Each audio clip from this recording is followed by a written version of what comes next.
Blues have got a great reputation, haven't they? You know, over the years they've turned out some great players and some good teams.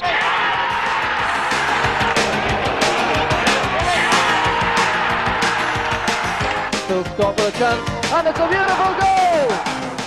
You put the blue shirt over your head and you go like the wind. If a man lands in Mars, you'll find a Linfield supporter there before him.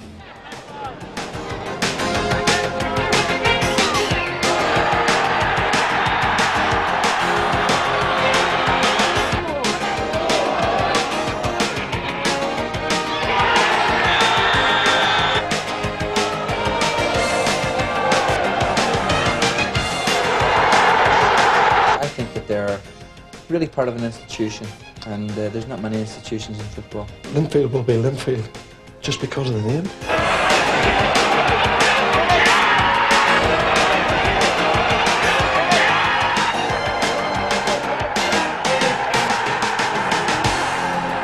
Super Blues! There's no other team in this world, only Linfield. They're the best team in Ulster.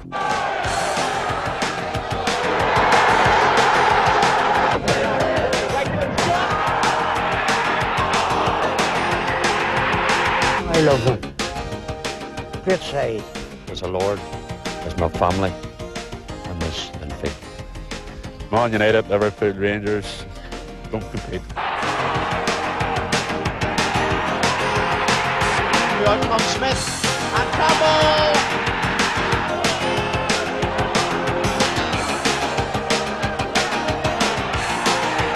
That's a good ball. Chance for Linfield here. Johnson.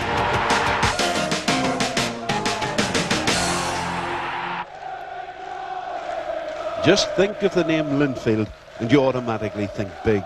For in the world of Irish League soccer, they quite simply don't come any bigger. Their Windsor Park Stadium in South Belfast is the biggest and most modern soccer stadium in the province.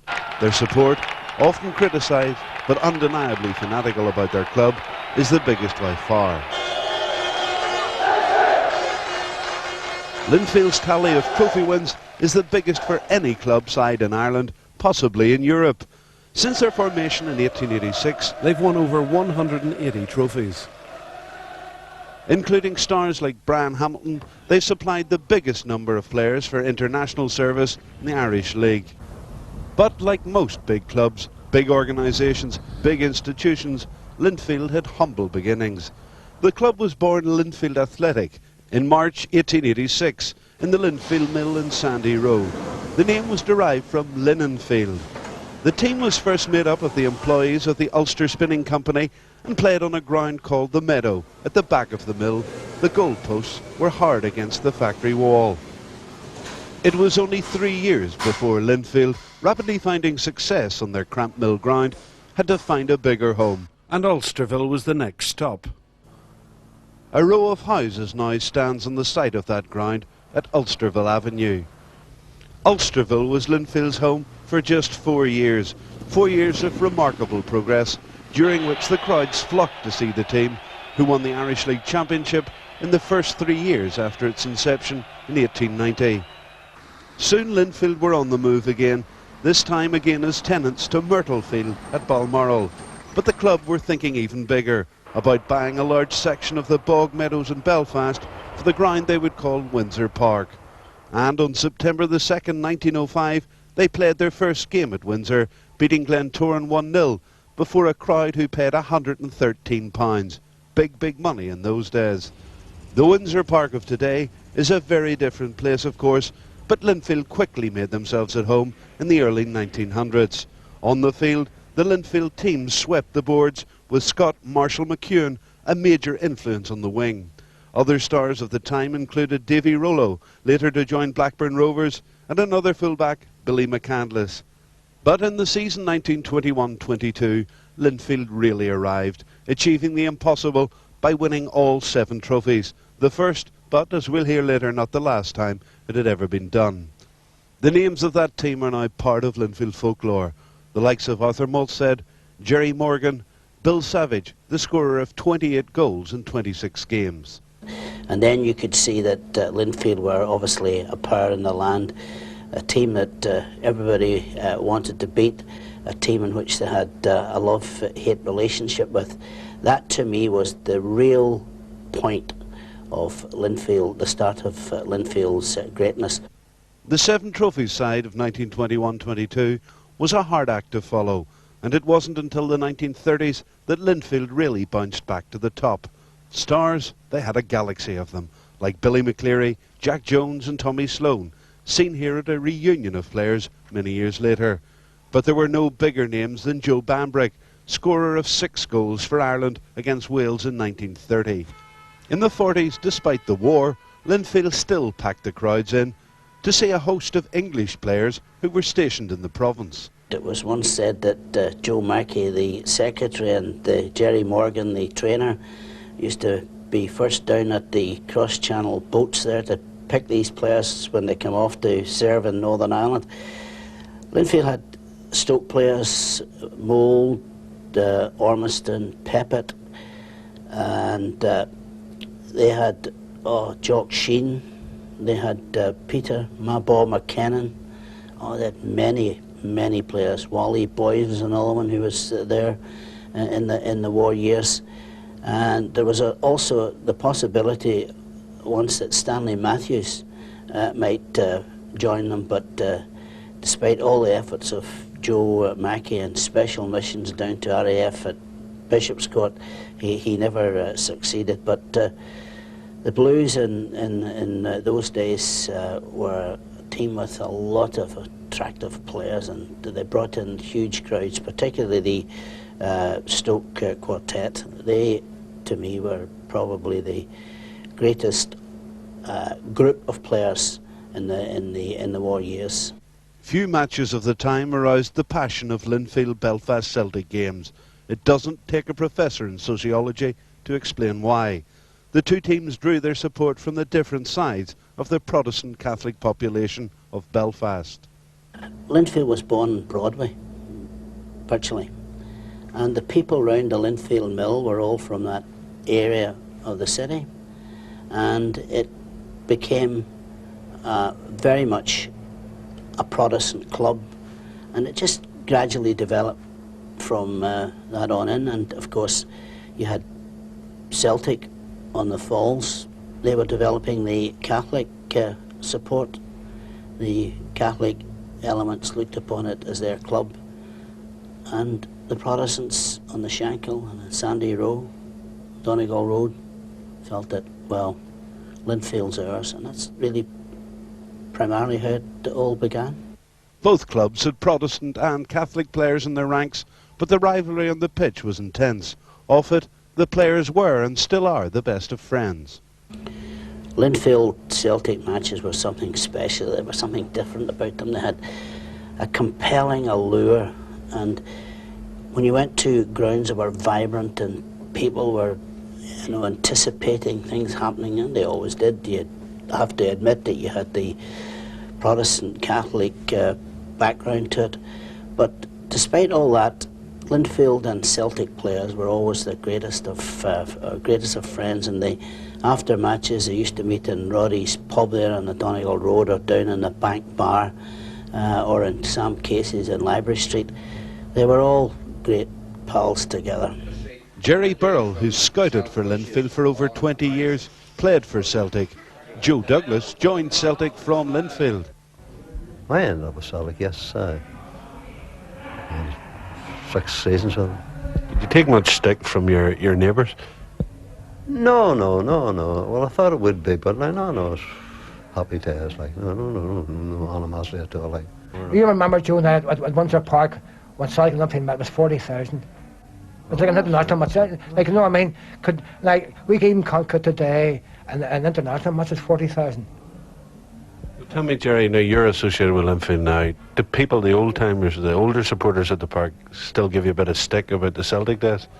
Oh, yes, but not animosity. It's a kind of a slagging match, kidding on.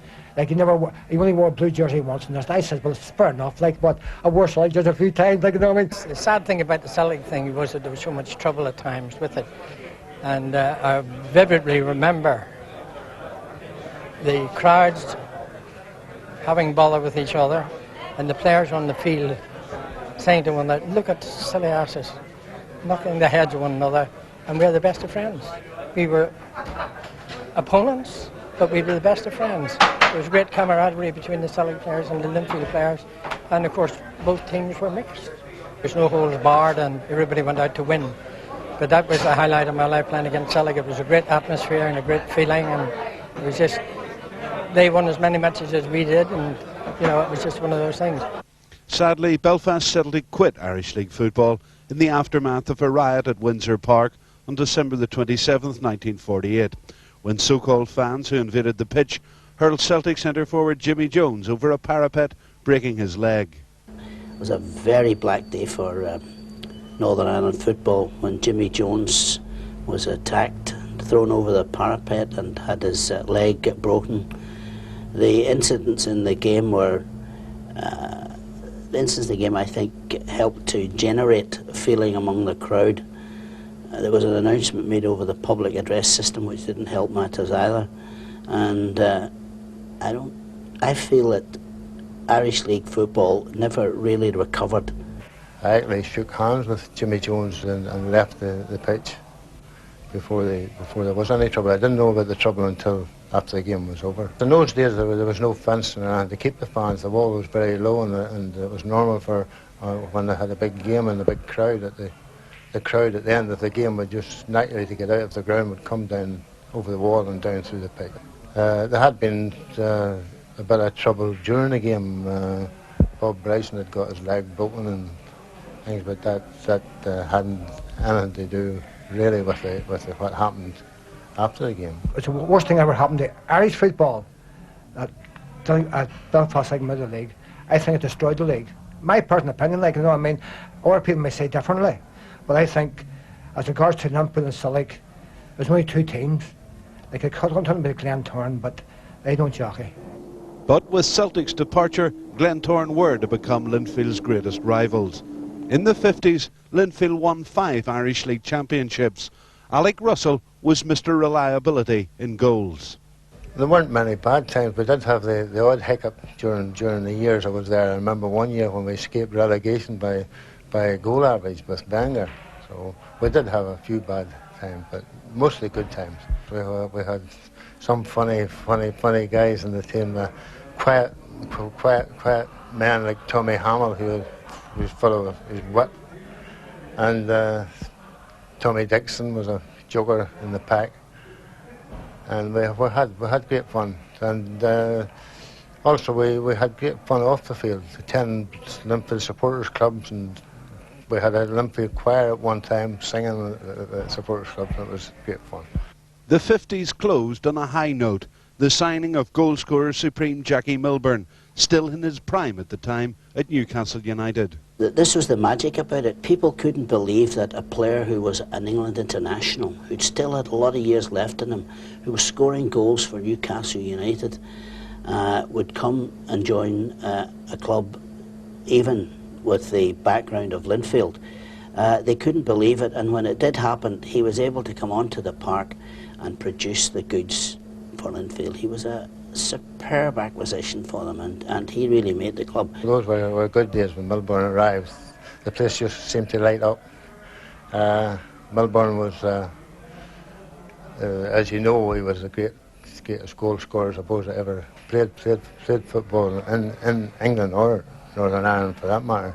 Back on Tyneside shortly before his death, Milburn spoke of his happy times and his happy memories at Windsor Park. The main one to me, because I was always a goal scorer, was the fact that I scored over 150 goals in 3 years, which is not bad. It works out about 50 a season. And secondly was the fact that I played with some very good lads over there. One lad in particular called Tommy Dixon. I think he's a director of Linfield now. He's one of the best players I ever saw in my life. And we won everything in the 3 years I was there. There was about 6 tournaments a year, and I've got every medal, and I'm a sucker for medals, you know. And Tommy took over after me, and the year I left, I believe they swept the board in Ireland. And I have some outstanding memories because there were some wonderful players in the team, you know.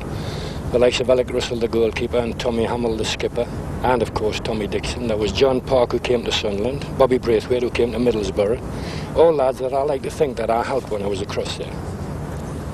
As you said, you were there only 3.5 years. Why did you leave in the end? Well, I'll tell you the honest truth, and nobody ever knew this, was the fact that I was sitting one night, my wife had just come out of hospital after a little minor operation. And she was sitting one night and she says, you know, Jack, she said, I would love to go to somebody's house for a cup of tea. And I sat and thought. I had a million friends there, but no, you cannot be too intimate as a manager. You know what I mean? You can't make too many friends because you are the boss. And I thought, there's not one place that I could go to knock on somebody's door like we can here at home, you know, and say, well, we're here for the night.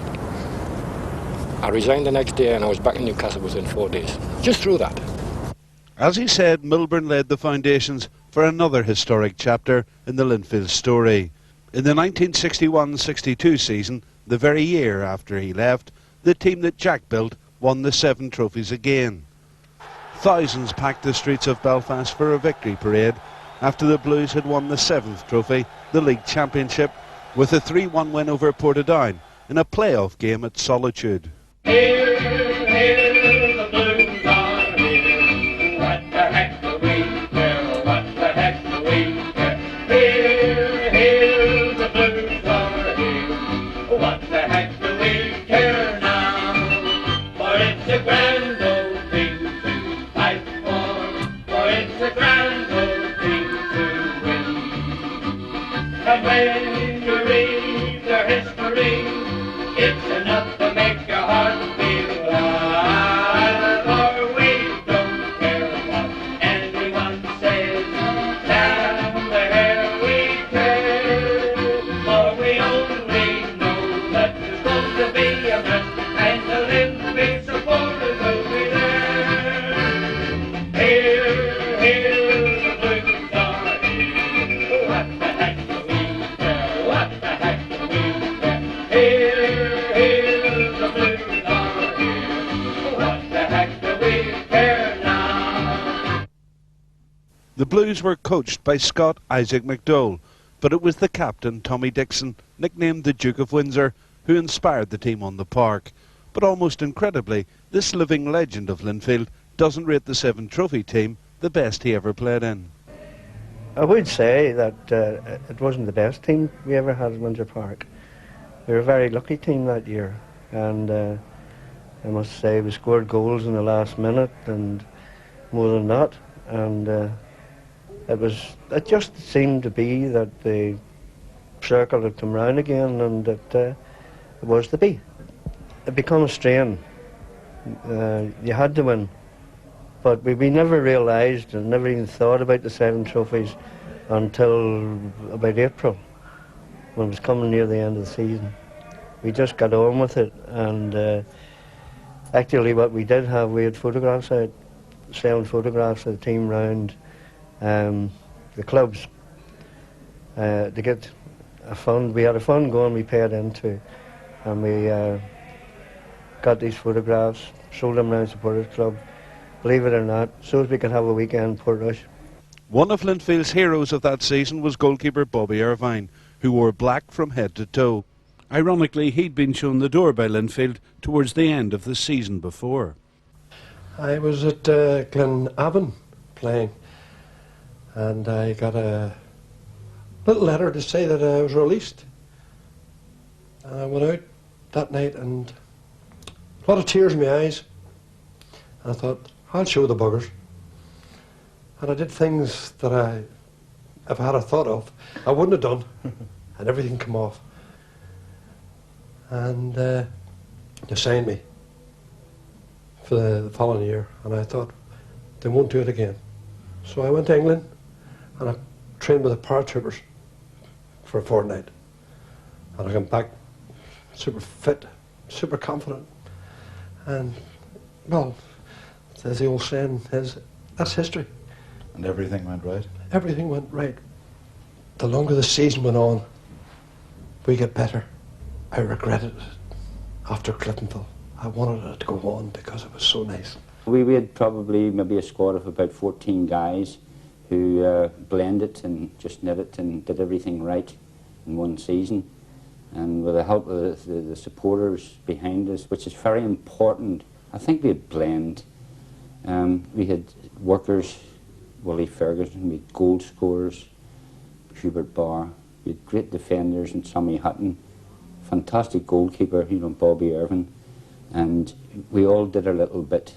We tried not to be personalities, but we did become personalities because we blended together and worked together. Which match would stand out from that season? The Portadown game? The last game of the season had to be. They were all very important. Had we lost the first one, it wouldn't have happened.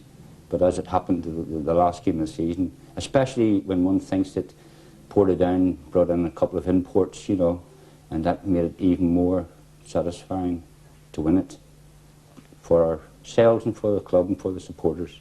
I think apart from having good players, all the players are very close to each other. A lot of us had actually grown up in the game together. And my own case, like of Bobby Braithwaite, Ray Goff, Billy Wilson, we had all played in the youth international team together. Though at that time we were with different clubs.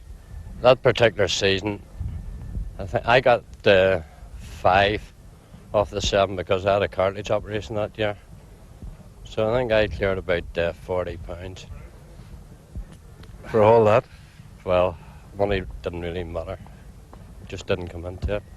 The 1961-62 clean sweep, just like the one 40 years earlier, was impossible to emulate. Isaac McDowell had gone by the next season to Glentoran, and Tommy Dixon took over, but success eluded him. In 1964, Linfield suffered one of their worst ever defeats by Glentoran, and they had won thrashing at Windsor Park, the first time the Glens had beaten the Blues there in 17 years. Proof of just how big an upset it was, a TV news item on the fans' reaction. Sandy Row, where live many of the most ardent supporters of Linfield. And there must have been sore hearts and many rich comments here on Saturday night, because on Saturday afternoon the Glens defeated the Blues by 8-1. In fact, they probably haven't got over it as yet. Excuse me, gentlemen, are there any Blues supporters amongst you? You're a Blues supporter? Well, I suppose you'd call me one, yes. Don't go very often, you know. What do you think of the match on Saturday? What's your comment? Well, I thought it wasn't really up to what was expected, but it took them 17 years for to do this job, you know. How do you feel on Saturday night when you were I leaving the felt night? quite well. I was among quite a lot of Glentoran supporters, which I am now, by the way. These are 2 Glentoran supporters here. Are they consoling you? And I don't think this would have happened if the goalkeeper hadn't forgot his glasses, actually. Well, what were the comments from your men folk when they came in from the match on Saturday? Said they were well beat. They were well beat. Is that all? I bet they said a bit more than that. Oh no, he didn't. He didn't. What did you hear them say? No, she has no mouth. It was only what the wee boy said. And what did the wee boy say? Well, he said they were well beat, but he says it took them 17 years to beat us, and we're not going to cry about it. Were you very sad after the game? What did you think? I think it was awful. Whose fault did you think it was? Referees. The referees? Why, what did he do wrong? Well, the first goal I wouldn't have give. It's a foul on the goalkeeper. Seems sticking his elbow in there. Oh dear, putting the elbow in. It's not too good. What did you think of the match? Linfield played very bad, but they all have every player has a bad game and they all seem to have it on that same day. You think this was just an exception, just one bad game? Yes, bad form, they all seem to play it in one day. Glentoran weren't to have things so easy again after the arrival of charismatic Scot Tommy Leishman in the mid-60s. He came as player-coach, but he didn't pick the team. The team committee is saying to me this afternoon, I'm the boss here, but I don't pick the team. I don't want to pick the team because I think it's someday a manager should be staying permanent in Belfast. I think that was my own personal opinion, but the committee have got the backing of their board here, and they think that they've got on well with the committee for so long, so I'm not big enough to change that. Even though he didn't have the final say in team selection, Leishman still managed to inspire an exceptional side, with goal-scoring genius Sammy Pavis, Brian Hamilton, Billy Millen and Desi Cathcart up front. The highlight undoubtedly was the side's progression to the quarter-finals of the European Cup in the 1966-67 season. This 6-1 win over Aris of Luxembourg at Windsor Park was the starting point.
Leishman believes the transfer of goalkeeper Ian McFall to Newcastle United before the quarter-final against CSKA of Sofia was the main reason why the Blues didn't progress to the semi-finals. I think if we'd have kept Dean McFall instead of selling him to Newcastle, that would have made the big difference in the team. But I think that was a disappointment, was when we played in Bulgaria, when we lost there, because when you look at it, they took Inter Milan to 3 games. We could have been in the semis, but that's one of these things. Brian Hamilton, who went on to become one of the most respected players in the English League, recalls the European glory with relish. During that period I scored a few goals, and the passion, the emotion of it all was something very special. And for an Irish League club to actually achieve quarter-finals of the European Cup at that time, when there was nobody banned, everybody was in, was a marvellous achievement. What about the players that you remember from those days? Well, I think that there was a lot of quality players, and I feel that now that I've been involved in football for such a long time, in different capacities, manager and coach, and looking for talent, I look at the players that I played with and also had watched during the period in time when I was still a young lad, and people like Phil Scott, Sammy Pavis, who I feel that if they were playing today would be worth an enormous amount of money. And there was quality throughout. I mean, people like Ronnie White in the left back position, which is now a position everybody's looking to try and fill. Big Sammy Hatton took a lot of stick, but there's not many better centre halves I know at that time who was so consistent and made part of the team his own. It was asking a lot, because we had them in maybe 4 or 5 nights a week pre-season, and for £6 a week you had to be dedicated to do that. The players get £6 per week, not £6 per match, as well as our own bonus, right enough, but we're not getting £6 a match. This is £6 per week we get. Tommy Leishman was possibly I wouldn't say the first, but certainly he was an early manager for me who had a big impression. Tommy was very much a winner, and I think that's important in competitive sport. Linfield's success in reaching the quarter-finals of the European Cup brought a somewhat muted response from club officials worried about finance. To date, we have lost just short of £1,000 on our first 2 rounds, simply because we haven't drawn big names. Again, our opponents in the quarter-final are not terribly well known, but they are a good team. They're well drilled, they are an army team, and we're hoping that we will be able to play well and win our match next Wednesday at Windsor Park. For domestic reasons, Tommy Leishman quit as Linfield coach in 1967, but stayed on as a player for another season under a new boss. That was another Scot, Ewan Fenton. He'd won an FA Cup medal in the famous Stanley Matthews final with Blackpool and managed Limerick to the League of Ireland title. He guided the Blues to a number of triumphs, including a league win in 1969, climaxed by this visit to Derry City, who applauded the new champions out and proceeded to beat them.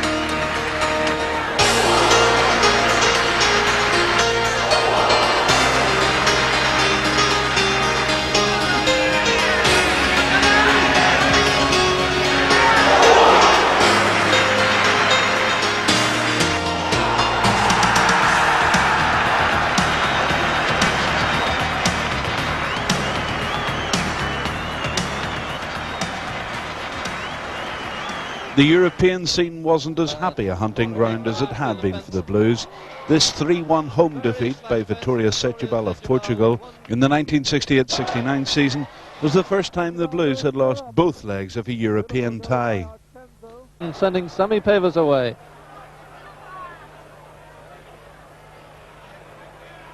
Sammy holding on just a little bit too long. Phil Scott with a chance, and it's a beautiful goal! Dangerous position this for Linfield. And a beautiful goal That one is Archanzo this time.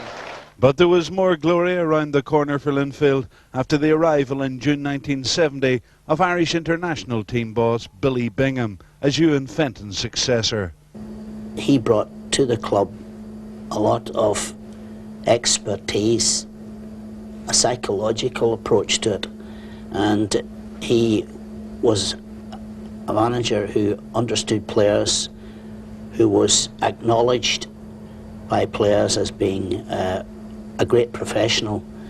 They knew they couldn't kid him, and he too ensured that the best came out of that squad under him. Some wonderful stories about him lying in the bath and smoking his cigar and saying to players, "Get me a drink, boy," and bring the drink to the bath. This was Billy's style. Players loved him. It was Bingham who masterminded Linfield's astonishing European fairy tale against Manchester City in 1971. The Blues lost just 1-0 at Main Road, but sprang a major surprise, beating the English giants 2-1 at Windsor Park, thanks to 2 goals from Billy Millen. Linfield, however, went out on the away goals rule. I gave them training they never had before, and they didn't like me too much at the beginning, but eventually they got results through that hard training and hard work we put in there, and we had some talented players at that particular time.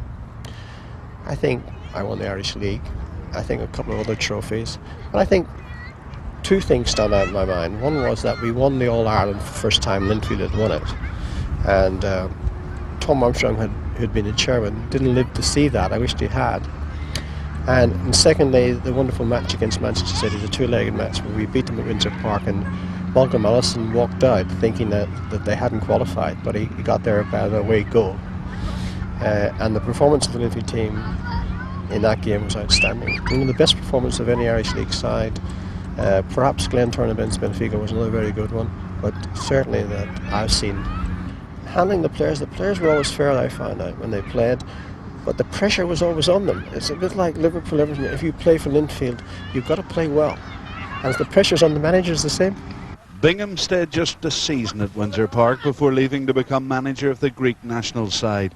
A successful successor proved difficult to find. Short-term replacements included Jimmy Hill, a former Linfield player who'd been an Irish international, Sammy Hatton, the centre-half in the 7 trophy team of 1961-62, Billy Sinclair, a gritty Scot who'd been a popular midfielder with the Blues, Billy Campbell, the ex-Distillery and Sunderland winger. But in November 1975, a new era dawned for Linfield, the Roy Coyle era. His was to be the most successful managerial reign in the history of Linfield, or any other Irish League club for that matter. But he didn't have a good start. Losing the 1976 Cup final to B Division Carrick Rangers didn't exactly help him, but Coyle stuck to his task, and in his 14.5 years at Windsor Park, Coyle won 31 trophies, including 10 league championships. I thought at the beginning, to be honest with you, that Roy Coyle wasn't the man for the job. I didn't think that the selection of him was a good appointment. David Campbell, I think he was the chairman at the time, approached me on it and he asked me my opinion, and I had played against Roy when he played for Ballymena and Glentoran, and I thought that actually that he would be a good choice. I mean, as far as his dedication to the game was concerned and his professional approach to the game, I thought he would be a good choice, and it seemed to prove the right decision. He's a good leader, very disciplined orientated. He always had the impression, or he gave you the idea, that no player was bigger than the club, and he was quite prepared to sacrifice big name players in the team if they weren't giving 100% or playing well, and he always put the club before the individual person. The time he left, I felt that he was ranking among the greatest managers of all time in Irish football, both north and south. He too had a lot of application to the job. He never liked losing. He was a born winner, and his moods changed when Linfield were defeated. You could always tell by his character what sort of Saturday it was if you met him after the match and you didn't even know the result. He dedicated himself to Linfield.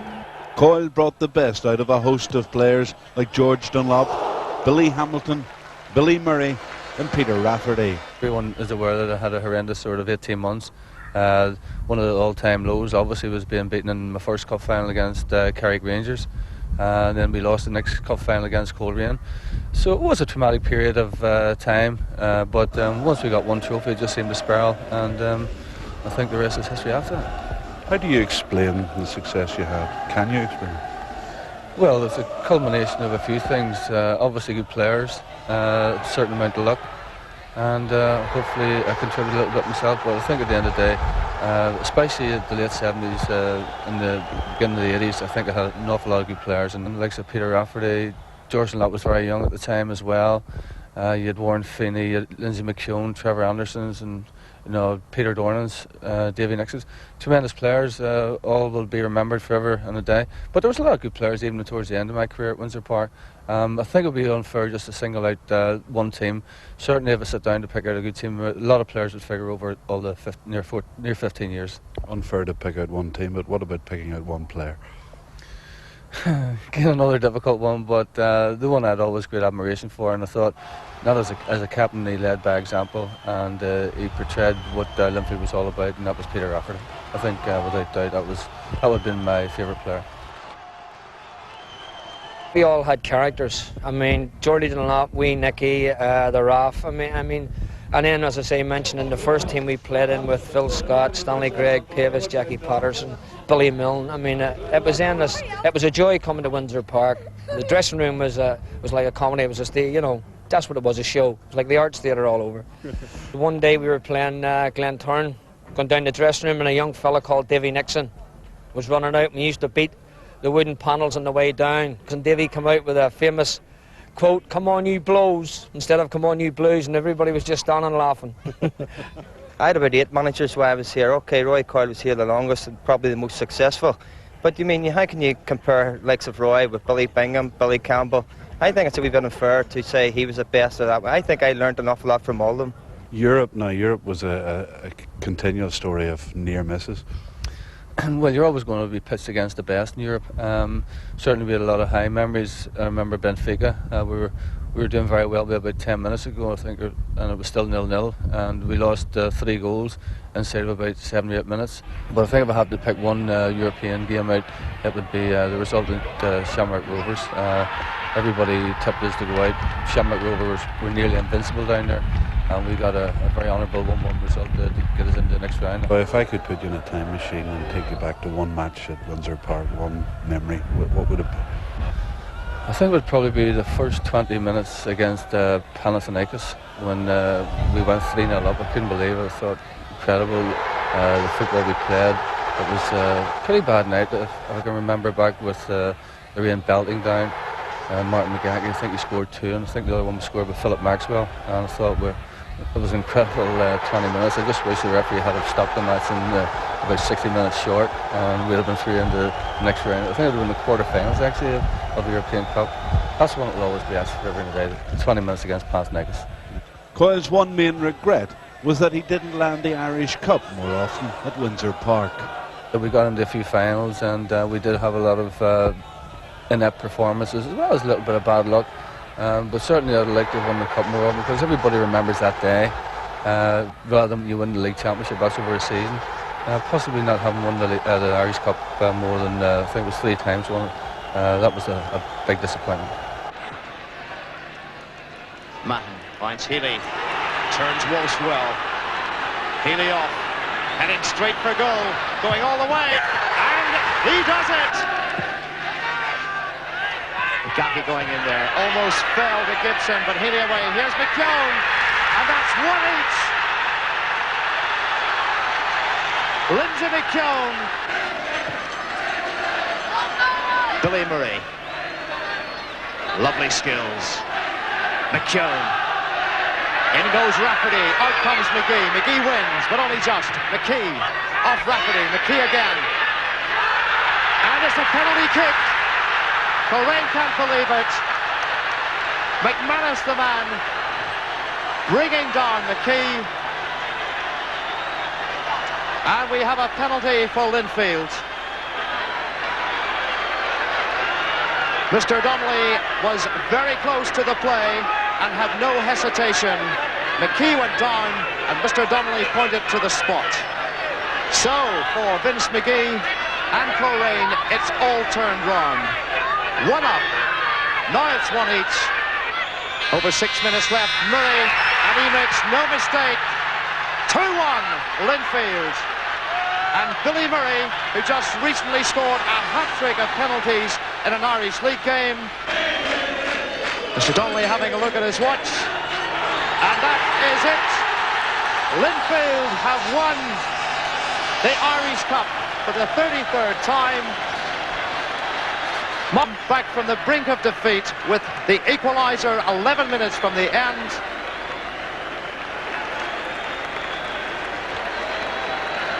And then Billy Murray was the man who stepped up to knock in the penalty.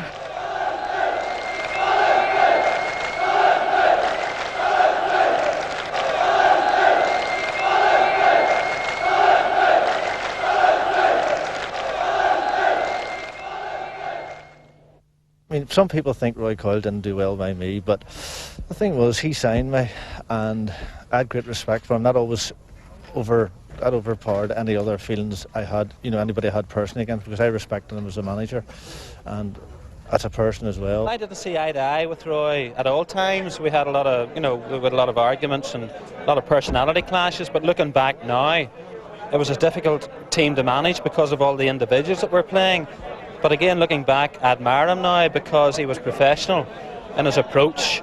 And at the end of the day, who can argue with the success? You just can't argue with it. If you took the best players in the Irish League and picked a good a player in each position in the Irish League at the moment, I think you couldn't get any better of a player that played for Linfield at the time I played, position-wise, per position.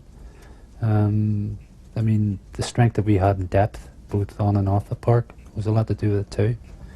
But I think the calibre of player that Linfield had at that particular time was, second to none. They'll always get the odd wag who'll say he should be still there. I mean, I don't know. I would say, who could have? Bob Hope would probably play better now, the way I am. My standard of fitness, but no, it is. It's nice to be reminded, that people will still remember you playing, and they still have some sort of forlorn hope that you might rejuvenate yourself or be reborn again and play again. The thing about us in the early 80s was that if 2 or 3 of us were having a bad patch, the others would be able to pull us out. And we trained hard, and it's only actually after you've finished that you realise that the fitness level was one of the things that kept us up there at the top. It was a very sociable team.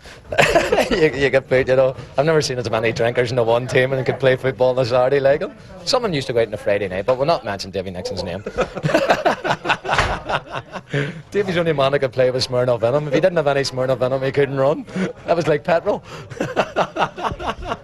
Roy Coyle quit Linfield in 1990 after what for him was a disastrous season, during which his team lost 7 times in 7 games to arch rivals Glentoran. When you don't do it for one season, then people start to think, well, he's lost the magic, or he doesn't have the desire, which is untrue. Certainly the 7 defeats by Glentoran didn't help. I think that's hard to take. It's bad enough being beaten, but when you're beaten by the old enemy, certainly people look to take decisions, and the time was right for Roy Coyle. I think it was right for me as well to go, because for me and the club, because 14 and a half years is a very, very long time, and to sustain it and keep a relationship going is very hard. But I have a lot of fond memories with the supporters, and hopefully I left them with a lot of fond memories. Did you feel in any way that perhaps you'd gone stale so long in one job? At the time, probably no, but in retrospect, yes, I think it did. I think I needed a new challenge. I think Linfield needed a new challenge. Linfield needed a new manager, and I needed to get away from the Irish League, although I did go for a short period of time to Ards Football Club. But certainly since I've come to Derry City, it has stimulated me. And if I'm being quite honest, yes, I did lose a little bit of enthusiasm for the job at the end. Eric Boyer, a Linfield stalwart of the 60s and 70s, took over the manager's job from Roy Coyle. What Roy did was absolutely tremendous, and I have the greatest admiration for what he achieved at Windsor Park. But if I thought in the past, then I wouldn't have much to bring to this club. I've got to look at the future, and clearly I hope that I can get the support of the fans, but I'm realistic enough to know that if things don't go well, that it's difficult to maintain that support. Okay, lads, you ready?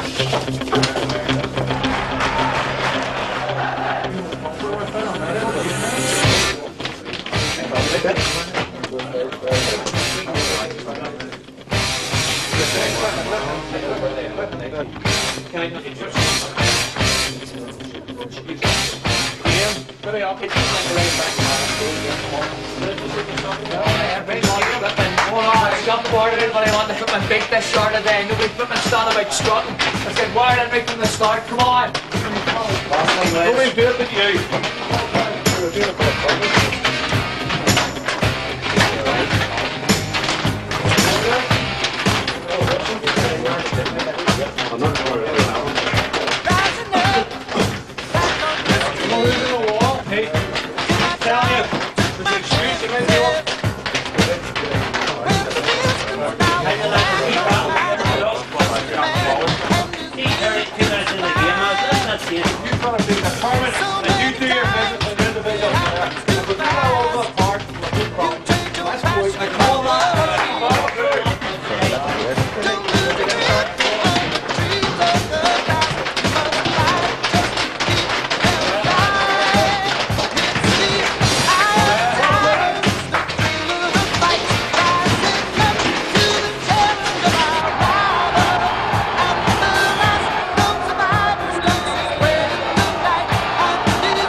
If we keep working and competing all over the park, we won't lose this game. I'm telling you, fellas, it's ours now. It's in our hands. It's up to us. Everybody's working hard. We're helping each other. We're supporting. We're going looking for the ball. Keep that commitment for our 45 minutes. We've nothing to worry about.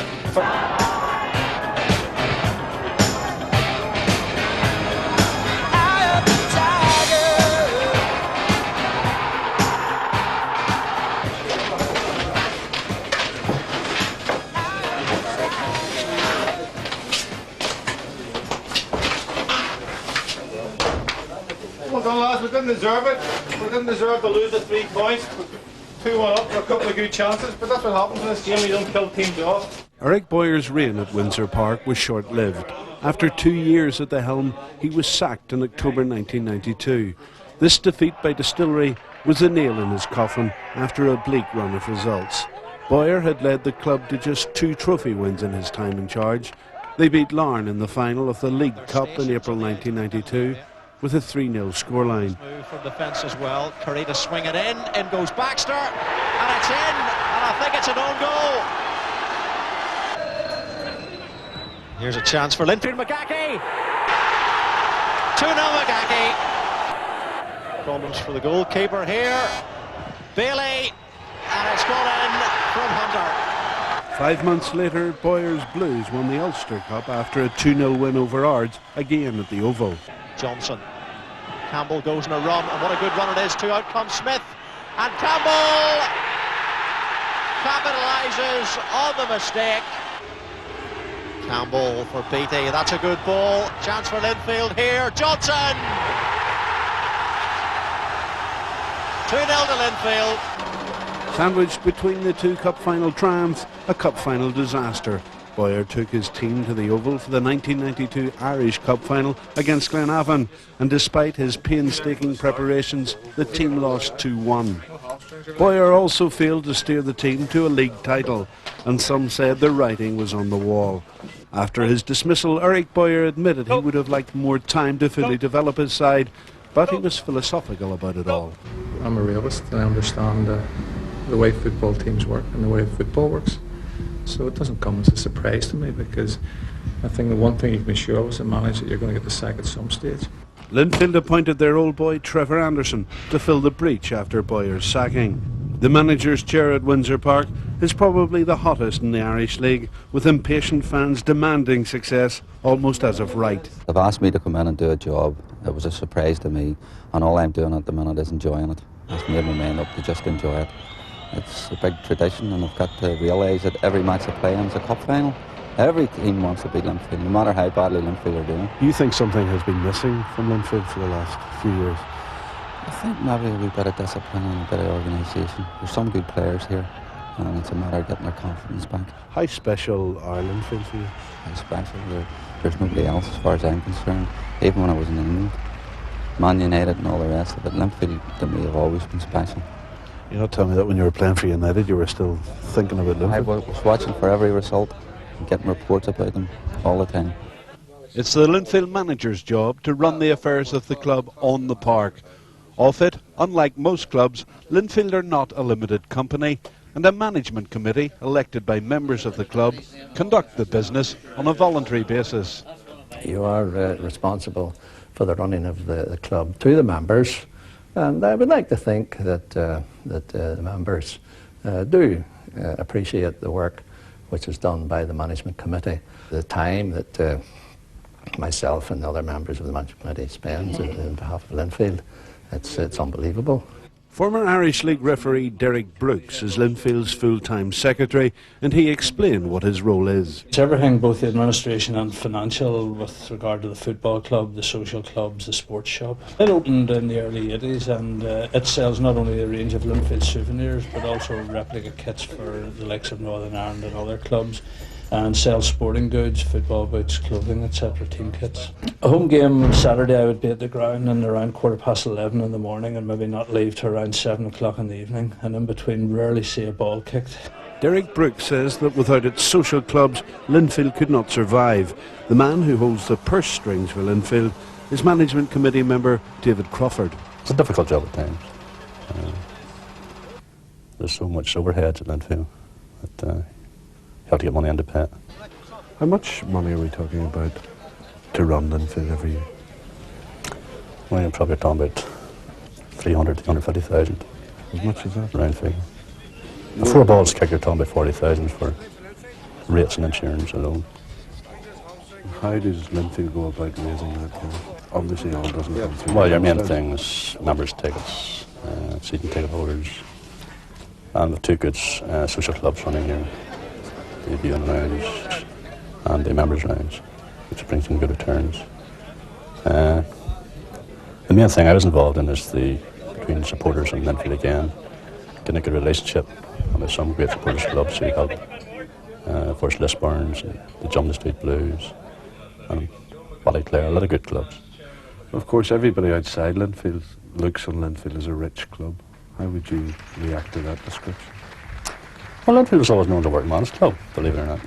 And we've always survived, but it takes a lot of money, as I said. The bigger the club, the more overhead. But the image of Linfield, I presume, when you go to sign a player from another Irish League club, presumably Well, we do find that a problem. Once Linfield goes near any club for a transfer, the fee goes up. The supporters are the lifeblood of Linfield. Linfield supporters, I reckon, are the greatest in the world.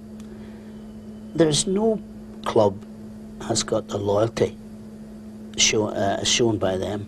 You only have to look at the Blues if they get into a difficult situation financially. Expense in Europe, expense in getting new facilities at Windsor, and immediately step these supporters clubs. Linfield fans are renowned for that, and I was amazed when I was writing the book to see so many of them from all over the world contributing to the club, reading the minutes and seeing what was sent into them by supporters. Just, you know, small gestures, but nevertheless the loyalty was there. No, to me, Linfield fans are the salt of the earth. Their support comes from all over the world. When I played here, we used to get letters from Canada, Australia, America. You know, the people who had gone from here were still very much involved with the football club. And I was lucky enough to do a tour with the Irish team when we went to Australia. And the people there that came along and associated me, although I'd been at that time with Ipswich in the First Division, Everton in the First Division in Cup finals, Swindon in the Second Division, I still was being associated with Linfield. So yes, they have a massive pulling power, and they are a massive club. I was walking along in Toronto on Yonge Street, and I heard this voice shouting, "Oh, Tommy!" And I never bothered, I didn't realise it was somebody that was looking for me here. This was a blue man for the Shankill. One Linfield supporters club, the First Newton Abbey, run a Player of the Year competition. Recently, they held a reunion for all the winners. John Park. 2 times winner, Sammy Hatton. Billy Ferguson. Tommy Leishman. Bernie McGonigal. Jackie Patterson. The record holder, 4 times winner, Eric Boyer. Brian Hamilton. Phil Scott.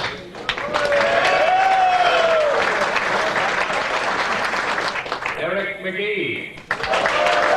A 2 times winner, once as a bald eagle, second time was Peter Rafferty.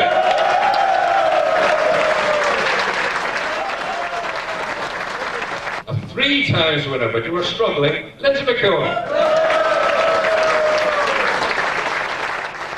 A reunion of all former Linfield players is held annually in another club, Jumna Street, and the players get to perform again, but only their party pieces. This is dedicated to Jerry Morgan. Pack up all my cares and load, here I go singing alone. Bye bye, blackbird. He's definitely no Frank Sinatra, but just ask any Linfield fans to name their old blue eyes down the years, and one name is definitely top of the pops. You're not getting another Dixon. Tommy Dixon. Tommy Dixon. Tommy Dixon. 21 years ago, one fan even named his son after Tommy Dixon. His name is Clive Dixon. For me, Tommy Dixon was the greatest player that ever put a Linfield jersey on. We met him when he was about 7 or 8. I used to bring him to the matches. He got his autograph and all. And Dick was proud, actually, that I called him after him. So he was. That offbeat story, and countless like it, have featured down the years in Linfield's award-winning programme, which is the official voice of the club. It's an important organ to try and communicate the club's views, to put across the club's views in a positive way, and to try and reflect all aspects of the club, right from the dressing room to the supporter, out on the terrace, and right from the boardroom down to the member, and out onto the street, and the public image of the club. What's the response from the fans to the programme? Well, the programme over the years has been very, very good. Over the years, it really all depends. I mean, our sales depend on the crowds at games. If we're playing Glentoran, if we're playing some other big club, it means that you're selling more. You're selling probably into thousands, maybe 1 to 2, 3, 4, 5,000. In recent years, the supporters have also started to produce a number of somewhat less reverent fanzines of their own. Basically publish a lot of stuff that the programme wouldn't, you know. I think we're a bit more critical of things in local football and what the programme would say, you know. I know some of the management committee actually read it and they like it. I know some others that aren't too keen on it, you know, for various reasons. The crowds at Linfield games nowadays may not be as big as they were in the old days. This game against Aris in the mid-60s was regarded as poorly attended. In recent years there has been a definite revival in interest, but officials at Linfield blame the current Ulster troubles for the fall-off in attendances. There's no doubt about it. People stopped coming to football, and they seem to get into this habit of not coming, and when things got a bit easier, they perhaps in the meantime looked for other interests. And as we well know, people now are better off, most people, and they have other interests which they can indulge in. And of course, I think one of the other things is this shopping business in these supermarkets, where the husband has to take the wife to the supermarket. But the fans who do follow Linfield come in all shapes and sizes, and they certainly start them young. Her name's Rachel. All right, Jack. And she's about 5 months. And she's all kitted out for the Oh occasion. yes. Well, she's been coming since she was about 3 weeks, so finally got her an outfit to suit the occasion, and she hasn't seen them beat, so we couldn't have come without her today. She's a lucky man. I don't know about that. That's probably put the kiss of death on her. What do you bring her for?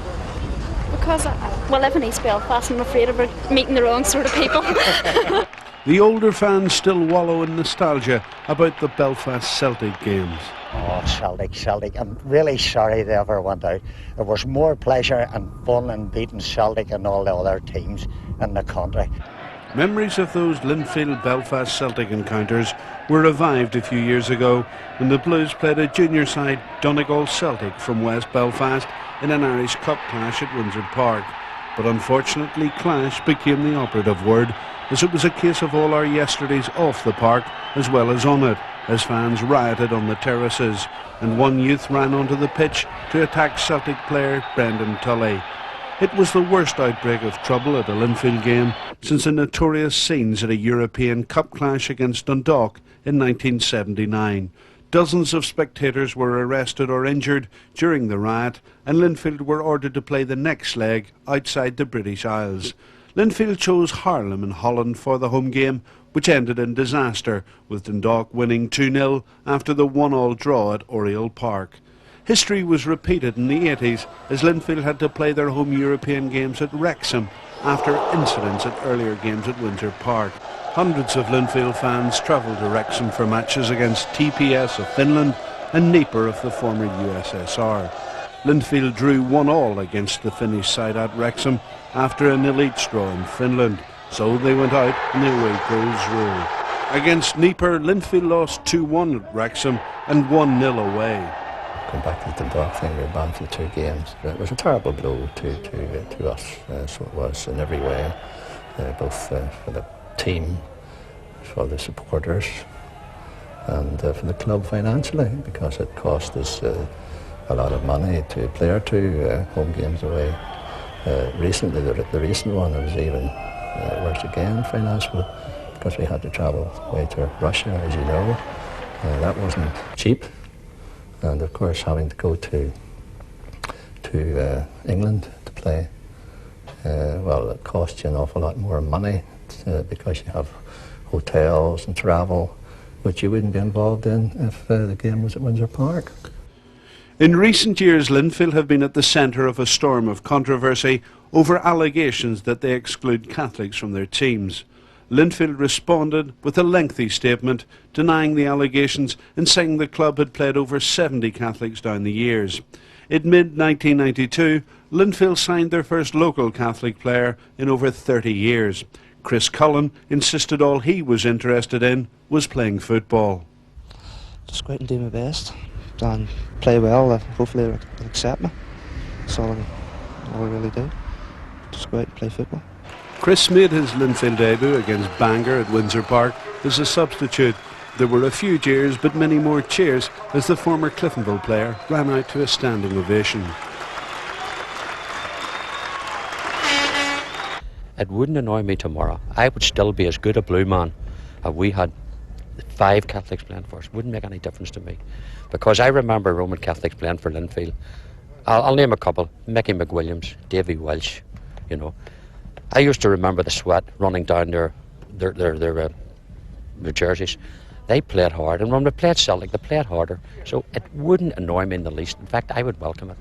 Linfield will, and have in the past, signed any player that's good enough to play for the blue jersey. The supporters have always rallied around to that. The important thing is the club and a winning team. But you would have no problems if Linfield were to sign more Catholics? No problem whatsoever, as long as they're good enough to play for this club and as long as they play for the blue jersey. That's the most important thing. Linfield over the years have had quite a few Catholics playing for them, and there's nothing in the Linfield history, there's nothing in the Linfield Articles of Association or rules which prohibits a Catholic from playing for Linfield. Jerry Morgan, a big influence in the club, was a Catholic. Many other players were Catholics. Fair enough, in the prevailing circumstances of the 60s and the 70s, one could realise just why no Catholics were at the club. It had been difficult for a Catholic sometimes to have joined it, as was proved when an approach was made to one, and he declined. But I think that era is over. Linfield have 4 teams. Finding players for them is the job of the scouts like Jerry Burrell, who says competition from big money English teams is fierce. It's very difficult, and in my opinion, I'm only saying to you that I think the boys should stay here for up to 18 to see, like, serve their apprenticeship here, because when they go to England, maybe for 2 years, when they're 14, 15, 16, they kind of get destroyed. It's only, as you know, out of 100, maybe 1 makes it or 2 makes it, and the boys come back from England, they're kind of disillusioned with football, and that puts them out of football. They seem to go back instead of going forward. Even stars like Norman Whiteside, who grew up as a Linfield supporter, couldn't be lured to sign in the dotted line for the Windsor Park club. George Best was another superstar who admitted he never even thought of Irish League football once he discovered that an English team were interested in him. On the other hand, the lure of the big-name teams from England and from right across the world has worked wonders for Linfield. The club have brought some of the greatest names in football to Windsor Park, none bigger than the world champions Argentina, who played in Belfast during their preparations for the 1990 World Cup finals. Amazingly, Linfield held Argentina to a 1-0 scoreline. The response from the fans was disappointing, and there was also a small crowd to watch Brazilian superstars Flamengo serve up a feast of football in 1986, beating Linfield 4-0.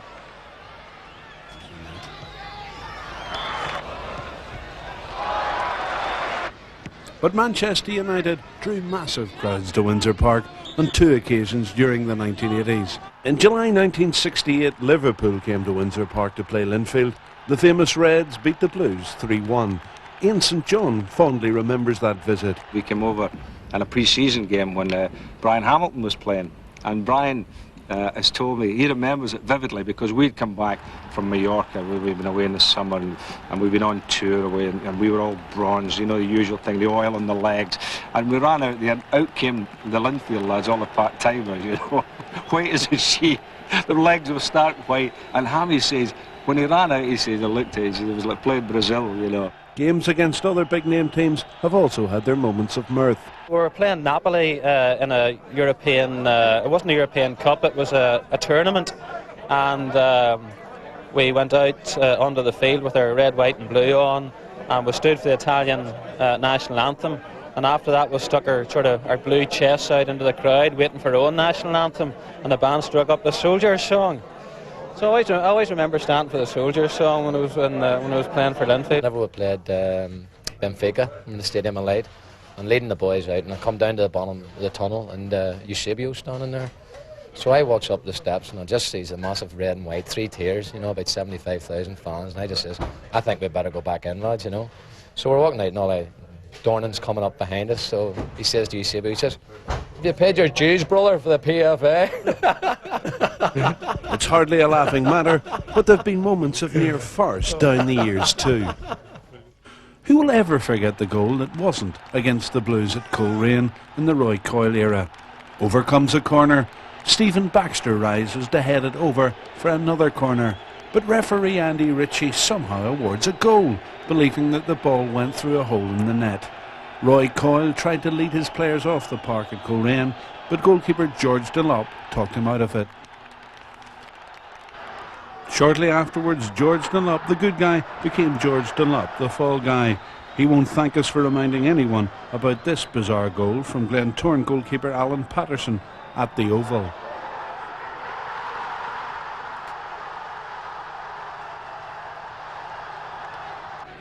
Same venue, same opponents, another crazy moment.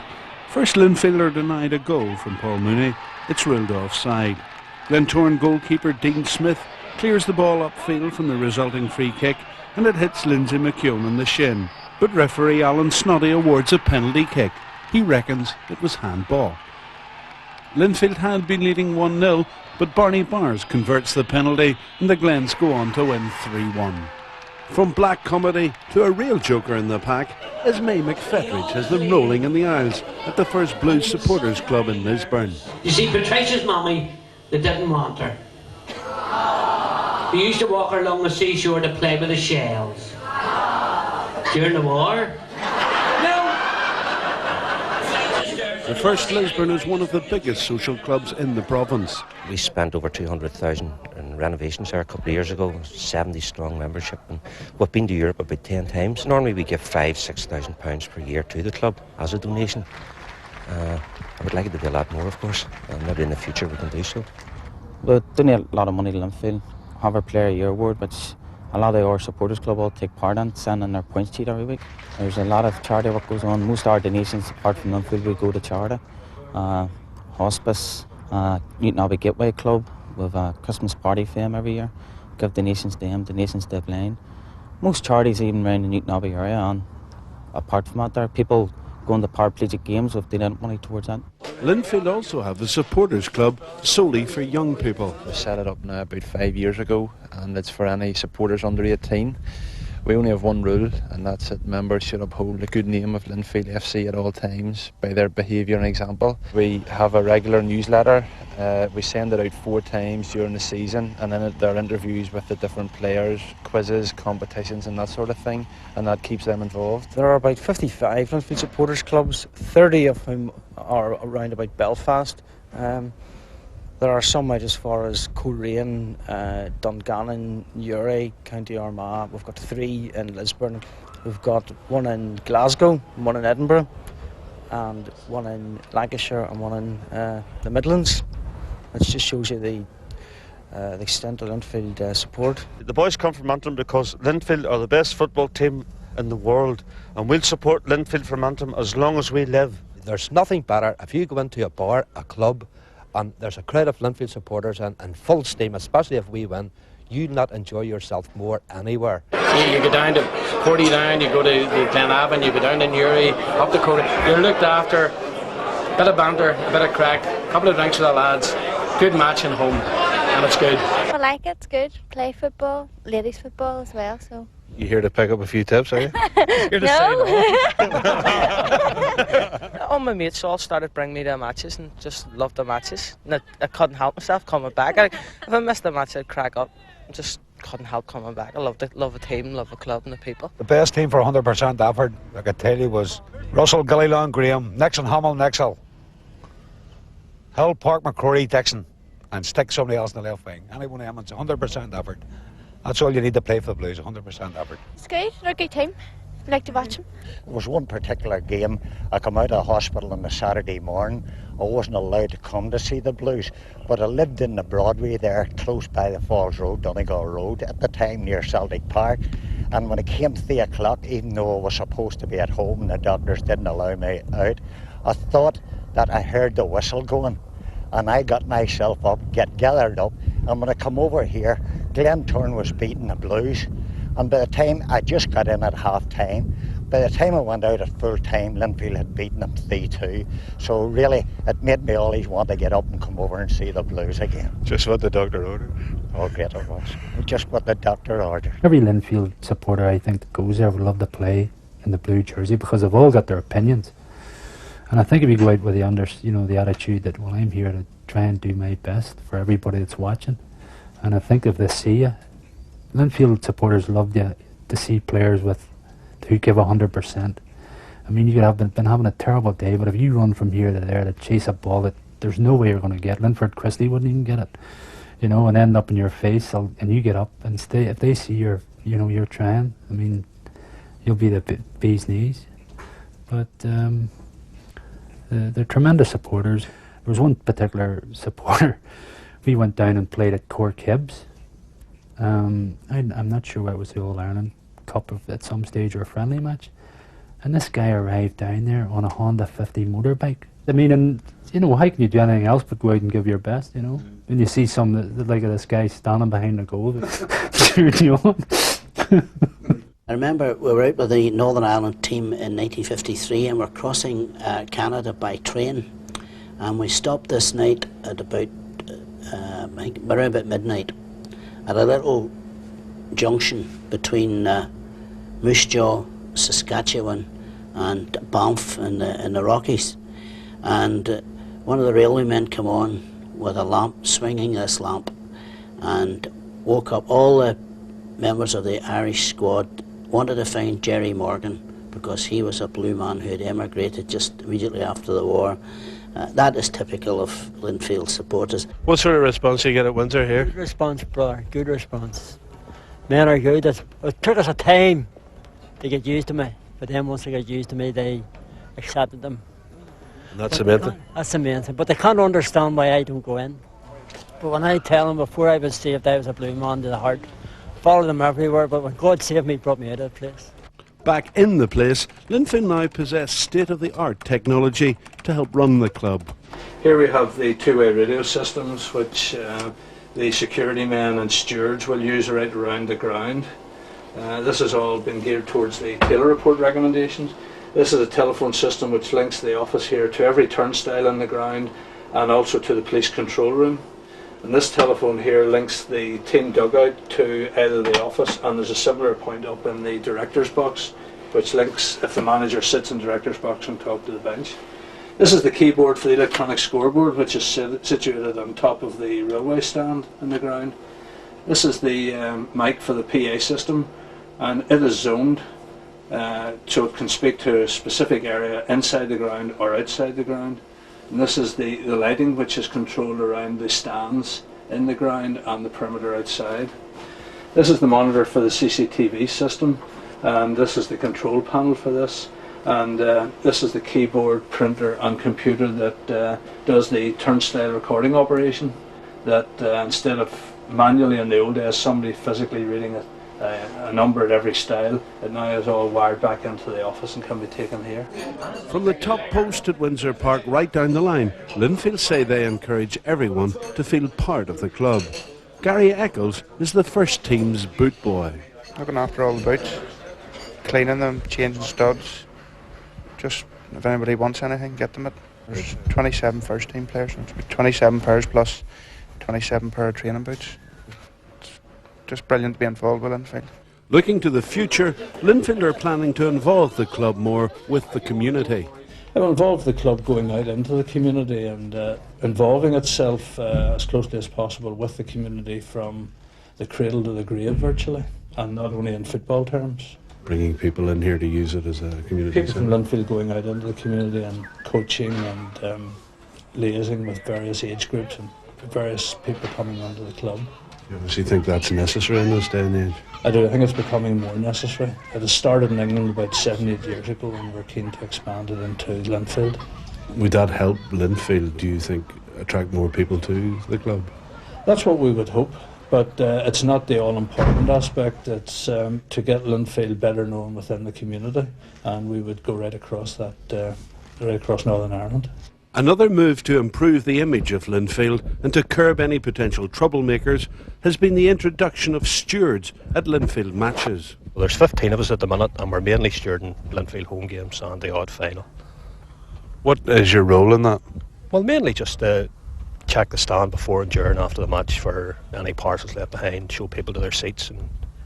But if there was trouble at the game, what are your instructions? Well, if there's any serious trouble, we do the obvious and just take a back seat, and then you see them would move in and take control. But you would try to control the Linfield supporters with friendly persuasion? If possible. Do you think the fact you're there probably does deter some of the troublemakers? It probably does, because up to the minute we've had very little hassle. But it's the results on the field that really matter most to Linfield fans, officials and players. They're all united in their conviction that the recent barren years at Windsor Park will be followed by successful ones.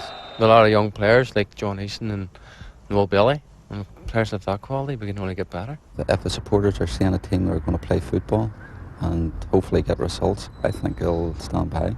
They have been the best, and they will be the best. All teams do have a lose, but they will be the best after a while. They'll come back again. Linfield will always come back. Things can only get better. Can't get any worse than what it's been. We're still the Premier Club.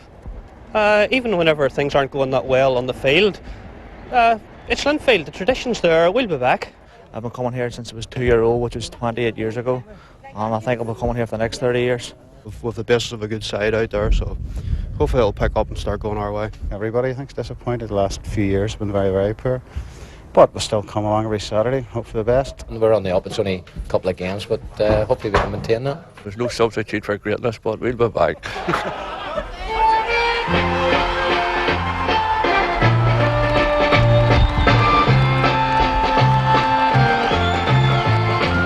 I've been the wee blue man for many a year, and home or away, boys in blue I will cheer. For either at Windsor or the Oval once more, with the crowd I'll be cheering the team I adore, and it's way up Linfield, way up Linfield so grand, for the Blues are the greatest, we team in our land.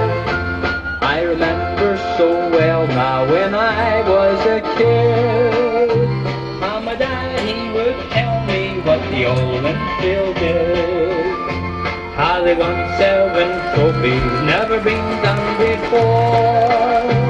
But I'm so glad to say that they've done it once more. And the way up Linfield, way up Linfield so grand, for the Blues are the greatest, we team in our land. Now they have a history no one can deny, and it's really outstanding, I'll tell you no lie.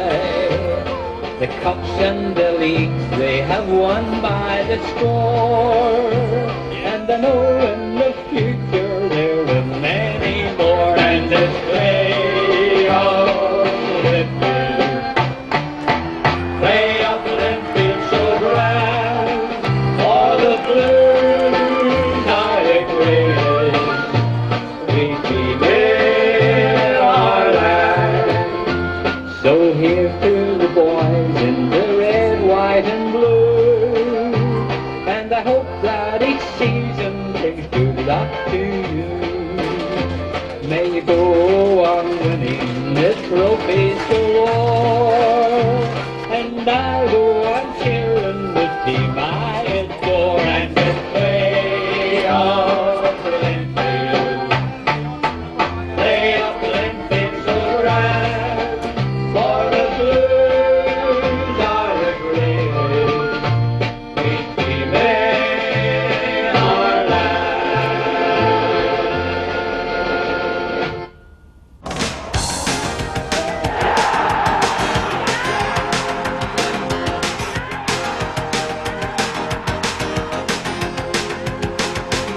It's all gone to Lindsay McKeown for Linfield. If he scores, Linfield are in the final. They are